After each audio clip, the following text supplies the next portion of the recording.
Bismillahirrahmanirrahim. Assalamualaikum warahmatullahi wabarakatuh. Waalaikumsalam warahmatullahi. Alhamdulilladzi bi ni'matihi tatimmus shalihat. Allahumma sholli ala sayyidina Muhammad wa ala alihi wa sahbihi ajmain. Alhamdulillah, segala puji milik Allah Rabb semesta alam. Salawat serta salam kepada Rasulullah Muhammad sallallahu alaihi wasallam. Bapak Ibu yang budiman dimanapun Anda berada, alhamdulillah kita berjumpa dalam kajian keislaman ya, yang merupakan acara yang diselenggarakan oleh SEBI, Digital Learning Center for Islamic Studies, bekerjasama dengan Wakaf Sukses ya, Nazir Wakaf Sukses.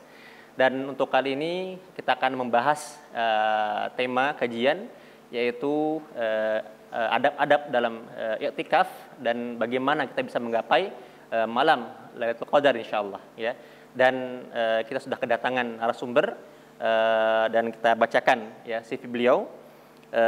Beliau merupakan nama lengkapnya Ustadz Muzakir Muhsin Toha, LC, MA, PhD ya. Betul Ustadz ya? Alhamdulillah. Dilahirkan pada tanggal 4 Juli tahun 1971 dari daerah Biromaru, Indonesia. Ini Indonesia bagian Sulawesi saat ya, Masya Allah ya. Baik. Kemudian beliau saat ini sudah berkeluarga dan tinggal di Permata Depok Regensi, Cipayung, Depok, Indonesia. Ya. Kemudian beliau, alhamdulillah nih, masya Allah, sudah banyak ya pengalaman beliau dalam menuntut ilmu. Ya, dimulai di Institute of Islamic Science and Arabic Language, LIPIA, Jakarta. Kemudian Bachelor Degree in Islamic Law, Islamic University of Al-Madinah Al-Munawwarah, Saudi Arabia. Magister Diploma in Islamic Law, Kairo, Mesir. Kemudian Master of Comparative Jurisprudence di Sudan, insyaallah. Kemudian doktoral in Syariah Al-Azhar University, ya. Kemudian PhD di Islamic International University Malaysia, Kuala Lumpur, masya Allah ya. Kita sapa beliau. Assalamualaikum Ustaz. Waalaikumsalam warahmatullahi Masya Allah. wabarakatuh. Kabar sehat Ustaz ya? Alhamdulillah ala kulli hal. Alhamdulillah ya. Puasa agenda Ramadan, puasa terutama lancar Ustaz ya? Alhamdulillah bi ni'matika. Alhamdulillah, masya Allah. Semoga Allah senantiasa berikan kesehatan, kelancaran dalam ibadah Ramadan insyaallah. Amin. Baik, jamaah sekalian, Bapak Ibu yang budiman dimanapun Anda berada, ya selanjutnya mari kita sama-sama saksikan ya kajian dari beliau kepada Al-Ustadz Muzakir Muhsin Toha, LC, MA, PhD. Kami persilahkan. Bismillahirrahmanirrahim. Assalamualaikum warahmatullahi wabarakatuh. Waalaikumsalam warahmatullahi wabarakatuh. Alhamdulillahilladzi ja'ala syahra ramadana sayyidal ayyami wasyuhur wa afadha fihi al-khaira wan nur. Subhanahu yaghfirudz dzunub wa yasturul uyub wa huwa 'allamul ghuyub.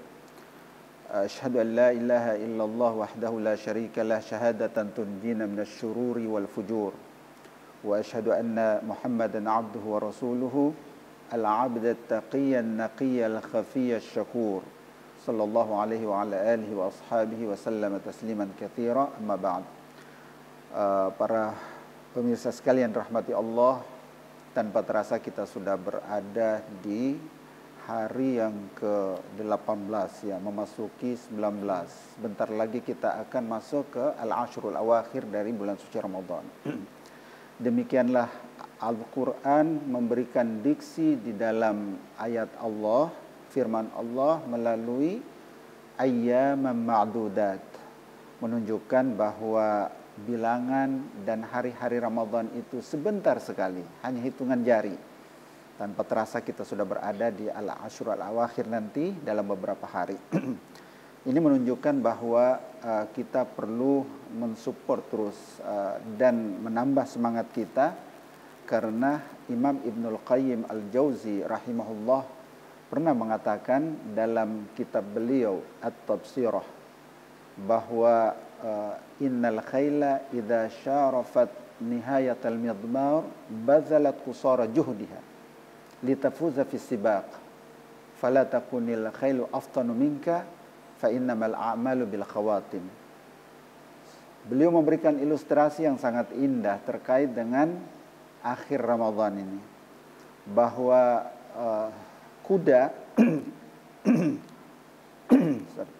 kuda ketika melakukan pacuan lomba itu, saat mendekati finish, garis finish itu, dia semakin memacu kecepatannya.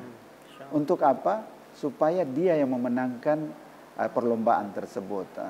Kata Imam Ibnul Qayyim, jangan kuda lebih cerdas dari kita. Gitu. Jadi standarnya bahwa amal itu ditentukan akhirnya. Seorang itu sukses atau tidak nanti nampak kelihatan di akhirnya. Nah, di akhir Ramadan ini ada salah satu amalan yang favorit dilakukan oleh baginda Nabi Sallallahu Alaihi Wasallam, yaitu al-i'tikaf. I'tikaf kalau menurut istilah itu adalah al-lubthu muddatan. Al-lubthu wal mukuth fil masjid muddatan ala sifatin makhsusah taqarruban lillahi subhanahu wa ta'ala. Duduk berdiam di dalam masjid dalam tempo waktu tertentu dengan cara-cara yang tertentu, niatnya untuk bertakarrub kepada Allah Subhanahu wa taala. Terkait dengan i'tikaf ini, pemirsa sekalian dirahmati Allah, Rasulullah sallallahu alaihi wasallam sangat memperhatikan, dan beliau sangat beliau selalu tidak lepas dari i'tikaf setiap Ramadannya. Beliau melakukan Ramadan selama hayat beliau sekitar 8 kali Ramadan, dan setiap Ramadan selalu beriktikaf di Ashrul Awakhir. Tetapi di tahun wafatnya beliau tingkatkan menjadi 20 malam, 20 hari 20 malam iktikafnya. Itu tahun wafatnya beliau, menunjukkan betapa konsennya beliau fokus dengan iktikaf di hari-hari terakhir Ramadan. Sedikit kita share atau kita sampaikan ya, biar dimaklumi secara bersama, dan kita ingatkan kembali bahwa Nabi Shallallahu Alaihi Wasallam awalnya sebelum dibocorkan oleh Allah kapan Lailatul Qadar itu muncul atau diturunkan, beliau mencari Lailatul Qadar itu di al-ashrul awal. Kata Nabi Shallallahu Alaihi Wasallam, diriwayatkan oleh Abu Ayyub Al-Ansari bahwa inni i'takaftu fil ashri al-awwal altamisu hadhihi al-lailah thumma i'takaftu al-ashrul awsat thumma utitu wa qila li innaha fil ashril awakhir faman ahabba minkum ay ya'takif falya'takif fa'atakafa an-nasu ma'ahu.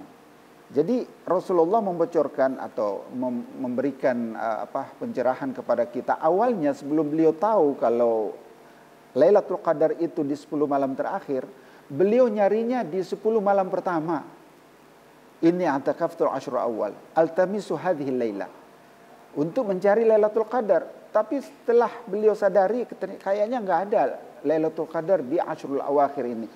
Tsumma i'takaftu al-ashrul awsat, 10 malam pertengahan dari 11 sampai 20 Ramadan. Beliau iktikaf lagi mencari Lailatul Qadar. Nggak dapat juga, nggak ada sinyal gitu. Tsumma utitu, tiba-tiba pada saat yang tidak disebutkan kapan itu, datang malaikat Jibril memberikan informasi bahwa apa yang Anda cari itu, hai Rasulullah, itu adanya di al-ashrul awakhir. Nah, di ashrul awakhir, 10 malam terakhir, berarti Lailatul Qadar dibocorkan oleh malaikat Jibril adanya di ashrul awakhir. Dan kemudian beliau closing hadis beliau itu, faman ahabba minkum ayya'takif falya'takif. Siapa yang mau i'tikaf di ashrul awakhir, silakan lanjutkan kebiasaan itu yang dari awal, pertengahan sampai akhir. Fa'atakafa an-nasu ma'ahu. Ini menunjukkan betapa Nabi sallallahu alaihi wasallam sangat ingin mendapatkan, mengejar Lailatul Qadar itu. Sehingga itu sampai informasi ini kepada kita, dan kita pun harus mencontoh baginda Nabi sallallahu alaihi wasallam. Pemirsa sekalian yang dirahmati Allah, bagaimana para salafun saleh menyongsong datangnya Lailatul Qadar tersebut, yaitu dengan banyak beriktikaf. Ada banyak fadilat tentang iktikaf ini. Ada banyak keutamaan dalam hal iktikaf. Di antara keutamaan iktikaf itu, ya, adalah mengikuti sunnah Nabi Sallallahu Alaihi Wasallam yang pertama. Dengan niat mengikuti sunnah Nabi saja, kita sudah mendapatkan pahala. Iqtida' bi sunnatin Nabi Sallallahu Alaihi Wasallam yusabu alaik, akan mendapatkan pahala. Kemudian Nabi Sallallahu Alaihi Wasallam menjadikan iktikaf itu sebagai ibadah favorit di Ashrul Awakhir. Ya, dengan riwayat-riwayat yang begitu banyak kita baca, jadikan favorit. Dan beliau membocorkan kepada kita bahwa Lailatul Qadar itu adanya di Ashrul Awakhir, di malam-malam ganjil 21, 23, 25, 27, 29. Semakin fokus ya, semakin semakin enak dan enteng untuk kita memfokuskan diri beribadah demi mengejar Lailatul Qadar tersebut di malam-malam ganjil. Apalagi faedah dan fadilah yang bisa kita dapatkan ketika kita beriktikaf, selain kesempatan besar dan peluang besar mendapatkan Lailatul Qadar, kita bisa melakukan salat berjemaah dan mengejar saf paling depan. Pasti itu insya Allah kalau kita iktikaf di masjid, kita buruan berada di saf yang terdepan. Yang fadilahnya sangat luar biasa. Mengikuti salat berjemaah tidak pernah ketinggalan dibandingkan kalau kita tinggal di rumah, bisa telat dan sebagainya. Kemudian sunat rawatib, salat-salat sunnah bisa kita lakukan. Salat-salat sunat rawatib qabliyah ba'diyah yang 12 itu. Dan 12 rakaat. Dan Allah Subhanahu wa taala menyiapkan istana di dalam surga kalau kita merutinkan salat sunat rawatib. Nah, itu baru salat sunat rawatib. Belum lagi kalau kita berada di masjid itu kita bisa melakukan salat duha. Nah, coba apa fadail salat duha dan salat tahajud, salat tarawih, semua salat yang dilakukan setelah salat Isya itu disebut dengan qiyamul lail. Baik itu salat tarawih, salat witir, salat tahajud, atau kalau salat hajat dia lakukan di malam hari juga termasuk qiyamul lail. Maka fadail itu semua akan didapatkan pada saat i'tikaf. Masih banyak lagi fadail tentang i'tikaf ini, sehingga kita akan rugi sekali kalau kita tidak memanfaatkan kesempatan ini. Dan peluang untuk meraup banyak pahala. Kita tidak tahu kalau kita misalnya menganggap Ramadan ini adalah Ramadan terakhir kita. Ramadan tahun 2025 misalnya kita kita hadirkan dalam diri kita bahwa ini adalah Ramadan terakhir. Maka insya Allah kita akan kejar dan kita jadikan Ramadan ini Ramadan terbaik seumur hidup kita. Di antaranya adalah dengan melengkapinya melalui al-i'tikaf. I'tikaf di dalam masjid.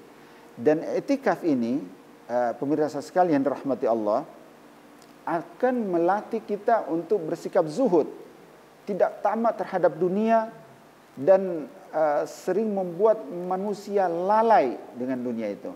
Memang betul di dalam Al-Qur'an disebutkan wabtaghi fima ataqallahu daral akhirah wa la tansa nasibaka minad dunya. Dengan i'tikaf kita la nansa nasibuna minad dunya. Kita tidak melupakan begitu saja bagian kita di dunia, tetapi akhirat kita lebih kita prioritaskan. Karena ujung-ujungnya kita nanti akan ke akhirat gitu. Kehidupan kita yang sebenarnya itu di akhirat. Jadi yang sementara di dunia ini kalau kita maksimalkan termasuk dengan mengisi i'tikaf dan meraih Lailatul Qadar, luar biasa itu. Kita akan mendapatkan reward yang luar biasa di akhirat. Dan orang yang lagi i'tikaf ini disebutkan oleh Nabi dalam banyak hadisnya itu dijauhkan dari api neraka sejauh tiga parit ya. Artinya dia berpeluang besar tidak masuk ke dalam neraka. Ada satu hal yang perlu kita ketahui pemirsa sekalian rahmati Allah. Dalam surat Maryam Allah Subhanahu wa taala berfirman, "Wa in minkum illa wariduha kana 'ala rabbika hatman maqdiyya." Tidak ada seorang pun di antara kalian pasti akan masuk ke dalam neraka. Ini dalam versi dan perspektif surat Maryam, semua kita akan masuk ke dalam neraka. Ya. Karena al-wariduha di situ al-wurud itu bermakna al-wuluj wad dukhul. Masuk dan memang masuk ke dalam gitu. Buktinya dan sebagai penjelasan selanjutnya pada ayat berikutnya. Wa yunajjil ladzina taqaw wa nadharu adh-dhalimina fiha jithiya. Kami selamatkan orang yang bertakwa dan kami tinggalkan jadi gosong di dalam neraka itu orang-orang yang zalim, orang-orang yang kafir, munafik, fasik dan seterusnya. Jadi ketika kita menjalani Ramadan, mengisi ibadah i'tikaf, mendapatkan Lailatul Qadar, kita termasuk orang yang bertakwa dan kita akan diselamatkan oleh Allah. Wa yunajjillahu alladziina taqaw. Api neraka tadi itu yang sudah menjilat-jilat badan kita itu tidak akan berfungsi karena dia hanya membakar orang-orang yang zalim.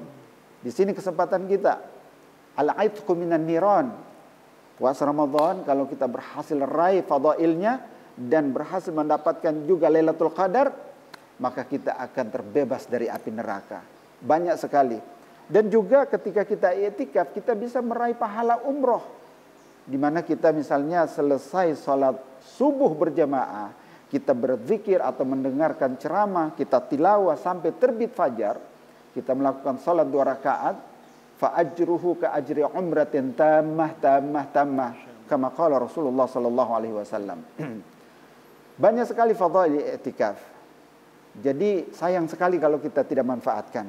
Kami dulu pernah i'tikaf di Masjid Nabawi. Ada beberapa hal yang dibolehkan ketika masuk beriktikaf. Membawa bantal, selimut, boleh. Melakukan hal-hal yang mubah di dalam masjid, tidur misalnya. Dan juga membalas WhatsApp seperlunya.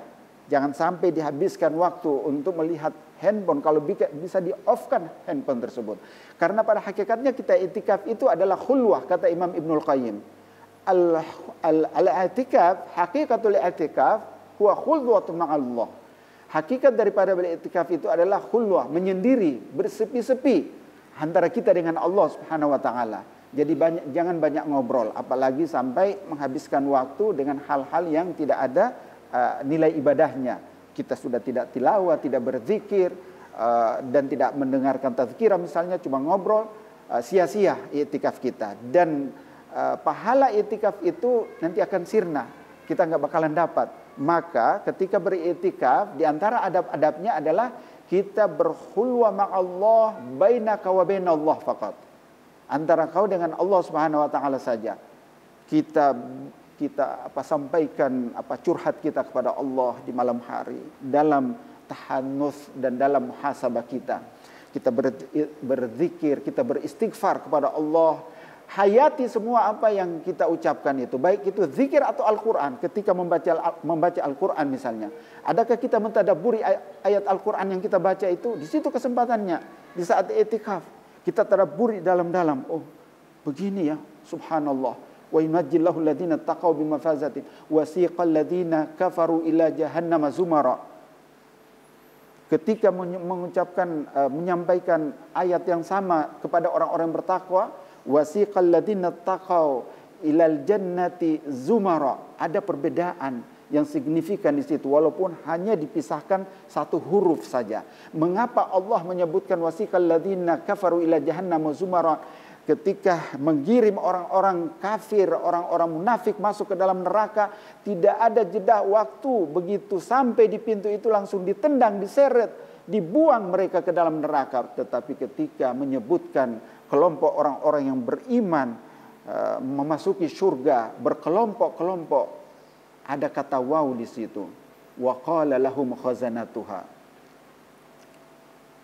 tibtum fadkhuluha khalidin wasiqal ladzina taqaw rabbahum ilal jannati zumara hatta idza ja'uha wa futihat abwabuha. Ada wa futihatnya. Kalau di Jahannam tadi itu tidak ada wanya. Ternyata rahasianya di situ. Ini kalau kita mentadabburi ya, buah daripada tadabbur itu, ternyata rahasianya Allah Subhanahu wa taala memberikan jedah. Di situ kita bertemu dengan Rasulullah. Tidak ada yang bisa mengetuk pintu surga itu kecuali Rasulullah. Sudah diberikan amaran kepada penjaga surga, jangan dibukakan pintu surga kecuali kepada Rasulullah yang mengetuk pertama kali. Itulah rahasianya kenapa ada waw di situ. Ini hasil daripada tadabbur.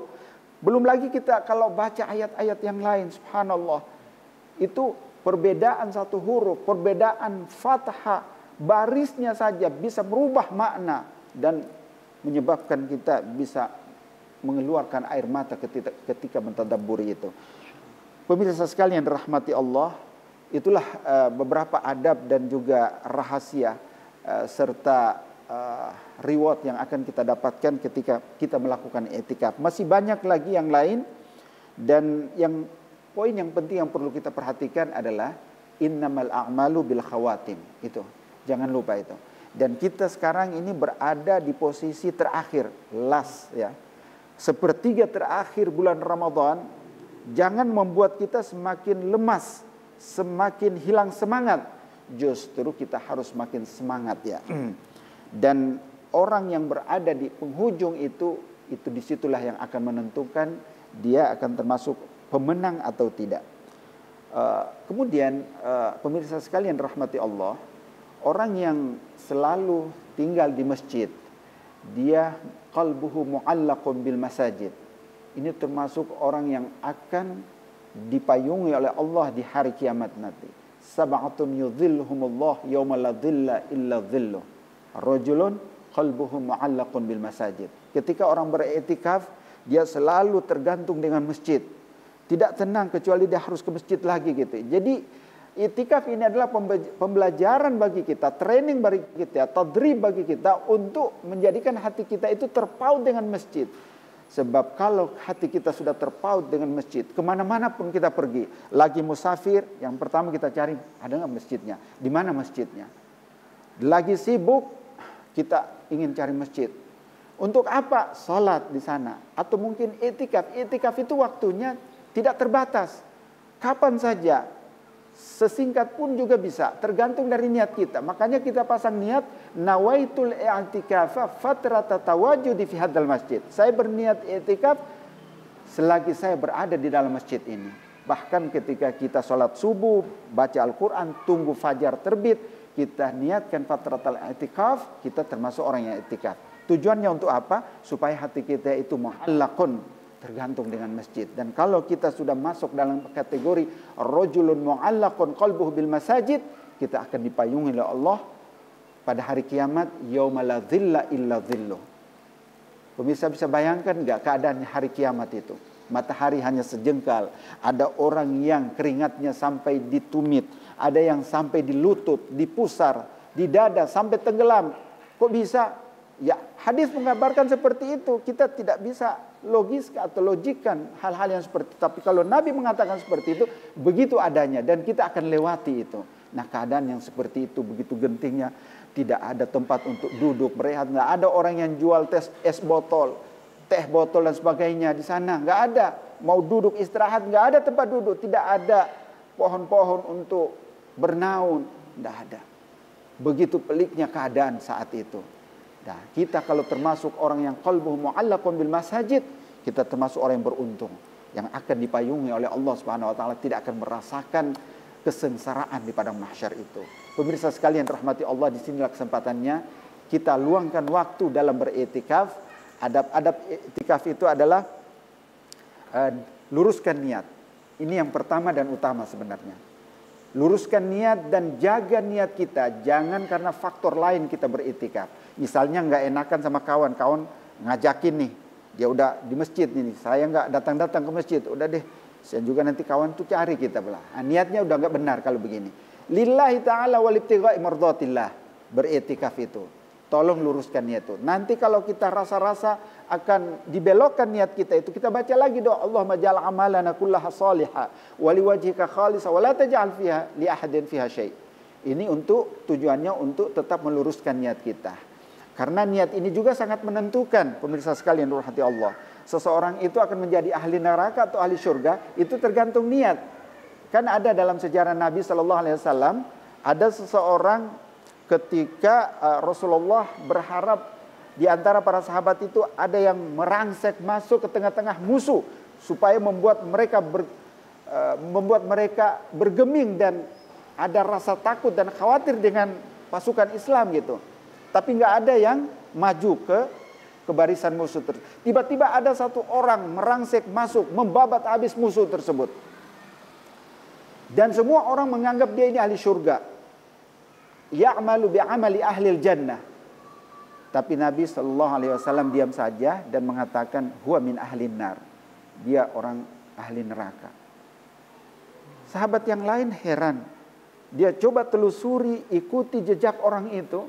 Ternyata benar. Ketika dia mati dalam keadaan apa? Bunuh diri.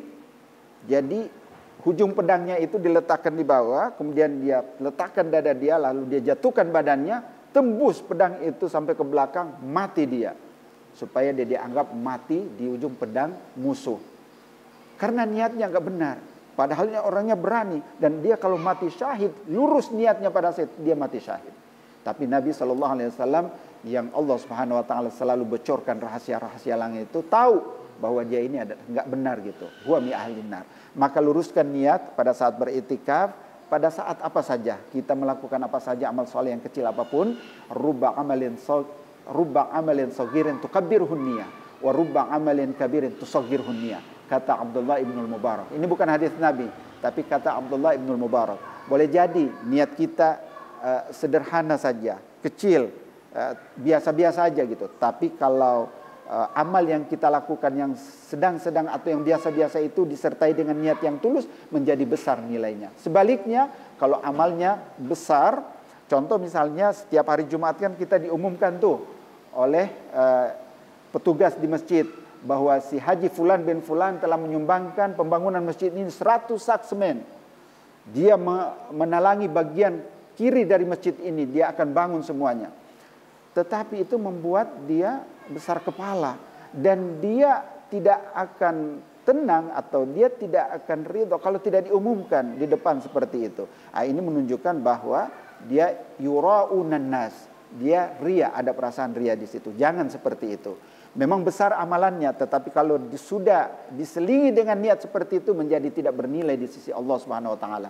Karena itu dalam hal beribadah itikaf, bersedekah di bulan suci Ramadan, mengeluarkan zakat, siyam, ataupun melakukan amal soleh apa saja ini, ada dua hal nasihat ulama kepada kita. Ingati dua perkara seumur-umur hidup kamu, dan lupa dua perkara selama kau masih hidup. Apa yang dua yang harus diingat-ingat itu? Allah dan yaumul akhir.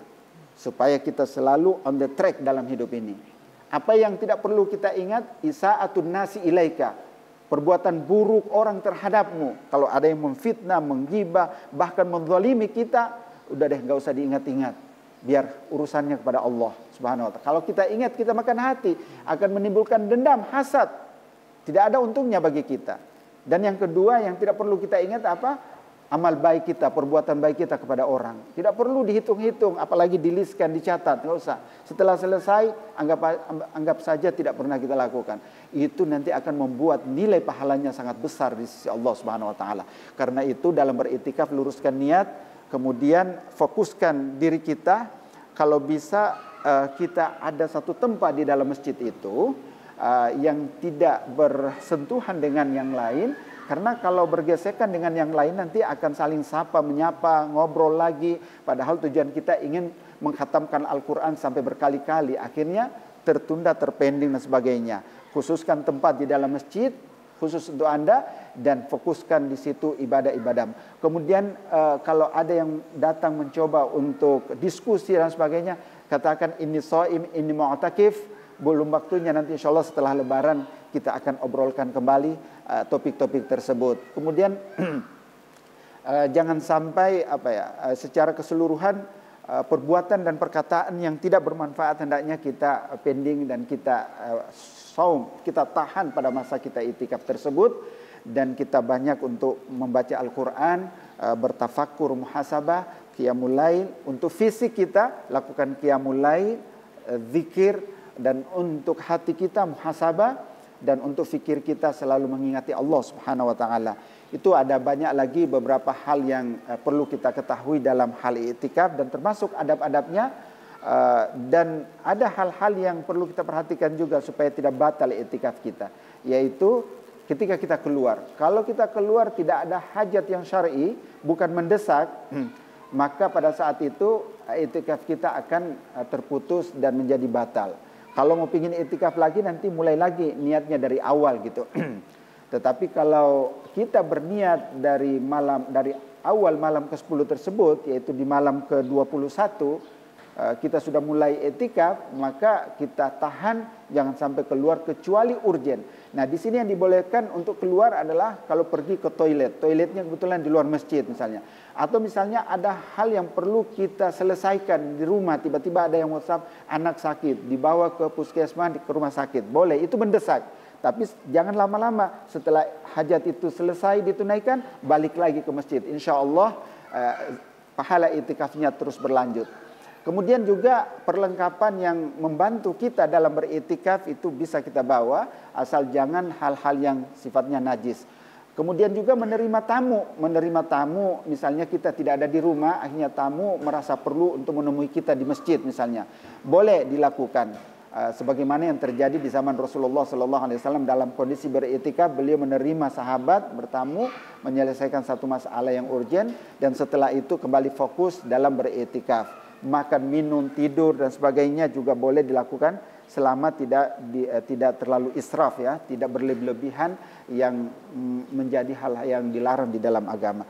Jadi itu yang perlu kita kerjakan ketika itikaf. Pemirsa sekalian rahmati Allah, semoga Allah mudahkan niat kita dan usaha kita untuk mengejar Lailatul Qadar. Ketahuilah kalau niat kita lurus beritikaf dan tidak ada satu saat pun menit kecuali dengan ibadah di dalam masjid tersebut, kemungkinan besar insya Allah kita akan meraih Lailatul Qadar biidnillahi tabaraka wa ta'ala. Karena akhdul asbab itu telah kita lakukan, ikhtiar itu telah kita lakukan. Selebihnya serahkan kepada Allah. Apakah kita akan mendapatkan Lailatul Qadar atau tidak, kita serahkan kepada Allah. Yang penting kita sudah akhdhu bil asbab. Dan Allah Subhanahu wa taala insyaallah tidak akan tegahan.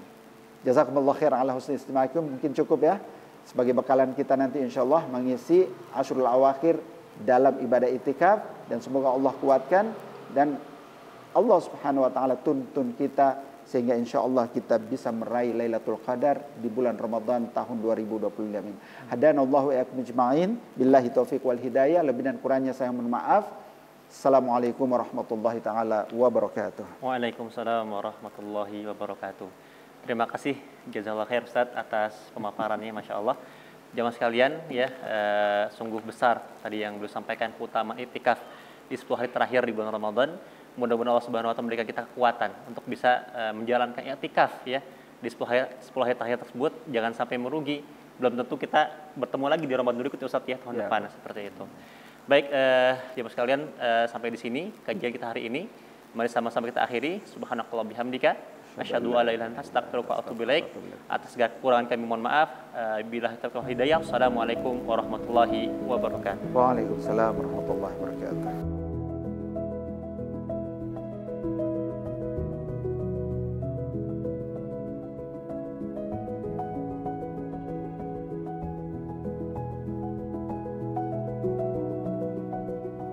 Assalamualaikum warahmatullahi wabarakatuh.